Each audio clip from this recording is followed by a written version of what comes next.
Picture this. You're walking through a dense forest and suddenly you stumble upon a beautiful golden beehive hanging from a tree. It's mesmerizing, almost too perfect to be true.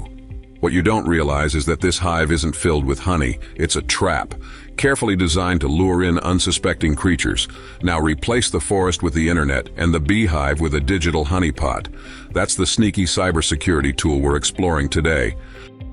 Honeypots are the decoys of the digital world. They look like real juicy targets, a server with sensitive data, an unsecured database, or even a fake login page. But in reality, they're empty vessels, strategically placed to attract cybercriminals. Why? To study their behavior, collect valuable intelligence, and most importantly, keep them away from your real assets.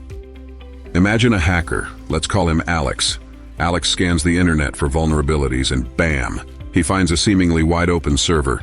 But as he starts digging, every click, every keystroke is being recorded. What makes honeypots so brilliant is their versatility. There's the low interaction type, which might mimic a basic login portal. Then there's the high interaction honeypot, a fully fleshed out fake system designed to keep hackers busy for hours or even days. Some honeypots even specialize in detecting specific threats like malware or ransomware operations. Here's the twist.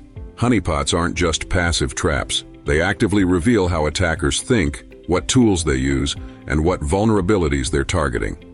This data helps security teams shore up defenses and predict future attacks.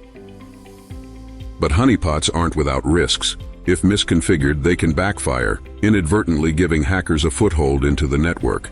And while they're great for gathering intelligence, they're not a standalone solution. Think of them as part of a broader defense strategy, a clever bait in the larger trap of cybersecurity. So, the next time you hear about hackers being caught in the act, remember the humble honeypot.